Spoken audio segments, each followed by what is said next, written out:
Hey everybody, this is Steli FD with Closeout, and in today's video we're going to talk about the 3 deadly sales shortcuts: spamming, lying, and begging.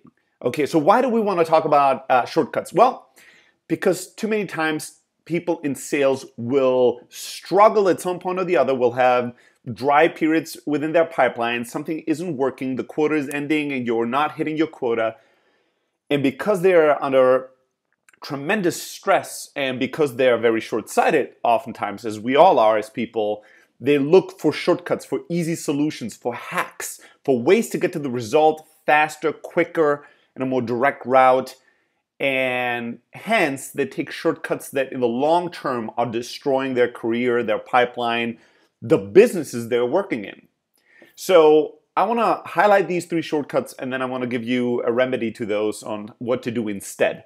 But typically, if you're in trouble for one reason or another, if your numbers are not right, if your quota is not being met, if you're not accomplishing your goals in sales, you might have the tendency to look for a shortcut. And the top 3 ones, as we said, is spamming, lying, and begging. We'll start with the spamming one, which is basically a lot of salespeople where when they're in trouble, they'll look for a source of they look for high quantity activities that are easy to do. And unfortunately today, if you want to contact 10,000 people, this is only one click away, right? You can easily just buy shitty lead lists. There's thousands of places online where you can just purchase a list of email addresses and names, and you just put them in some kind of a software program and send a mass email to all of these people. And so spamming people has been easier than ever before. And the bad thing is that people will use these one-to-many communication channels in those moments, actually purchasing large lead lists, usually very low quality lead lists, which are almost all of the lists you can purchase are completely outdated. That information was put into the system, years ago in some cases. In cases where they're not outdated and they're accurate, they're overused, right? So you're not the only one that's purchasing that email address. There's thousands and thousands of people. The success of that database, that company that sells those leads, it's in their best interest to sell that lead as many times as possible, which is exactly the opposite of your interests. You don't want to send somebody an email that has been getting thousands and thousands of spammy emails because they're in some shitty database, right? So not only that, a large percentage of these leads are going to be outdated, usually 30-40% of all the leads you're purchasing through some kind of a database online, they're just not accurate anymore. These emails don't exist anymore. But then the ones that do, they're overused. They're communicated to. They're being spammed by tons of people just like you, which means that you're putting your efforts in polluting the marketplace, sending out messages with very low precision, with very low value, and with almost no customization or any kind of thoughtfulness put into them. And so you're just noising up the market, you're spending money, and you're in this hope bubble that most salespeople will make up some bullshit math. Well, if I just purchased 100,000 leads, if I sent them this email, and if only 1% respond, and then only 20% of them buy, I'll hit my quota. I'll rescue my quota. And the answer is no.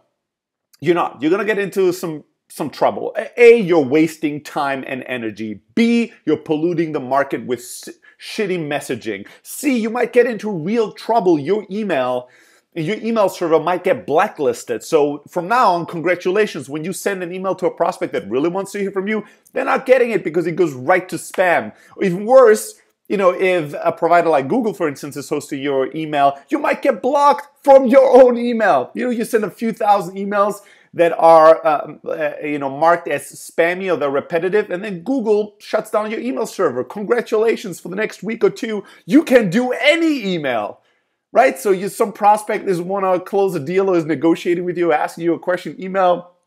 Awesome. You don't know because you cannot email anymore. Like, there's only negatives when you start spamming people who are looking for these easy ways to success, which don't fucking exist. There's no shortcut worth going down in life. The benefit of the shortcut never outweighs the cost, the long-term cost that you're paying for it. So don't spam people no matter how desperate your situation is. That's one. Number two, the second deadly sales sin shortcut is lying, right? Which I really hate. And I honestly believe that most salespeople, they're not black sheep. They're not purposely out there to destroy value. They don't think I'm lying to people right now and I'm doing bad things to others and I enjoy it, right? Most people aren't. I mean, there are some people like that, but most aren't.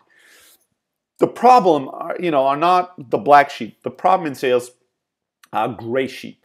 Gray sheep are people that are actually white sheep, but kind of sold themselves on a compromise.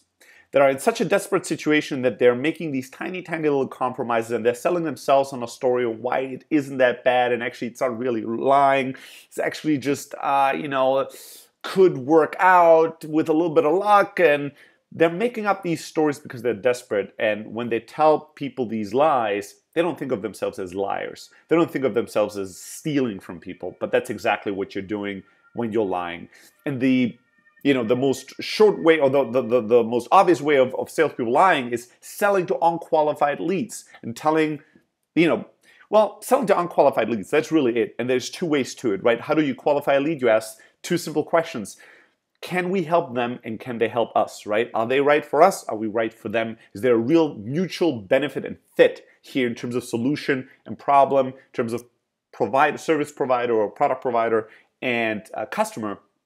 And when you lie, you basically make compromises on these things. You know they should not buy your solution. You know there's a cheaper solution or better solution. You know their use case is not exactly right or actually completely wrong for your product, but you still close them because you're desperate, because you're looking for a shortcut, because you need to close another, few $1,000 or tens of thousands of dollars to hit your quota.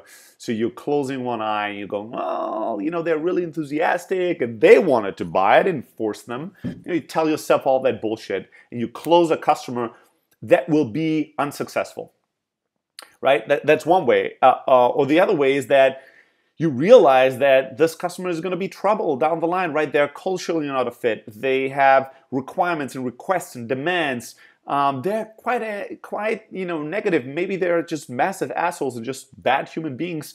They want a level of servicing that your company doesn't provide because they're an enterprise customer and you don't do enterprise customers, or for whatever reason, they could be a really bad customer and you still close them. Again, you think shortcut, you think short term, and you only want to hit that quota, make that month look good, get your bonus, get your commission, whatever the fuck it is that you're chasing. So you're lying to yourself and to the prospect to close the deal. You close bad deals. And what's the long-term impact of that? Well, they're going to churn. Sooner or later, a bad deal will churn, but that's not the only thing. Churn will kill your business and your career.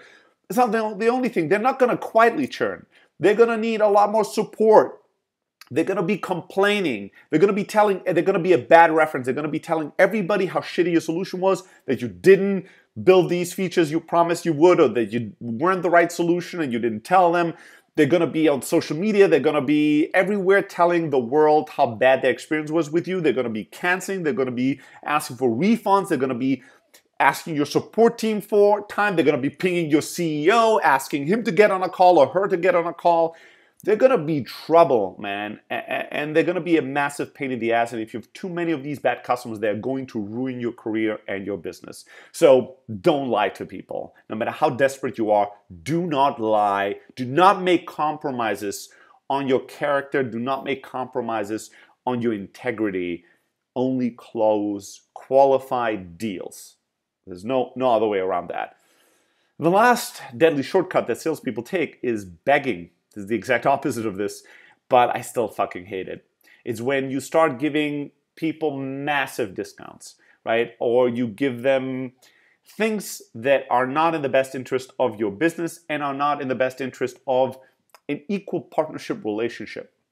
You are begging them. You're telling them, oh, I have such a bad quarter. Please, please, please buy. If you don't like it, you can cancel anyways. I could kill people if I hear that. That is literally one of the worst things you could tell somebody. A, it's selfish as fuck. B, it's desperate, and desperation stinks. Nobody wants to do business with people that are so unsuccessful that they're desperate. And man, it's really shitty and disingenuous. Like you're telling them, pretend that you're gonna give me your money, and if you cancel it, it doesn't matter to me. Well, how can that not matter? Like you're fucking the company that you're working for. Go work somewhere else if you're that desperate. This isn't working, apparently, right?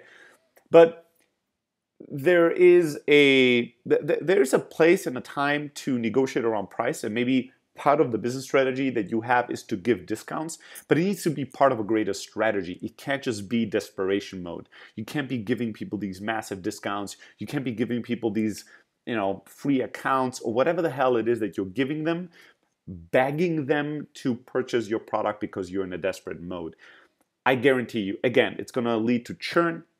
It's going to lead to your company not being able to build a sales team and a sales pipeline that's predictable because the revenue numbers are all over the place. It's going to make the business model of the business really shitty and the margins really shitty. It's going to make you look desperate, which is going to create a bad brand for you and for your company. People don't want to work with desperate people. People want to work with successful people, right? So you cannot beg for business. That's not such a short-term strategy. You're going to bag yourself into a grave. You're going to bag yourself out of the market. You're going to bag yourself into bankruptcy. Can't bag your way to success. You have to earn it. You have to deserve it. You have to attract it. So don't spam, don't lie, and don't beg. Don't take these free shortcuts no matter how much you feel you're forced to. You're never forced to. Fuck it. If there's a short-term situation that you're in trouble in, your quarter is going to be really bad, fuck that quarter. That quarter is gone. Forget about the quarter. Think about the next decade, next 20, 30, 40 years. Think about your career. Think about your legacy. That's what you should be investing in, working forward and towards. That's what needs saving, not this quarter.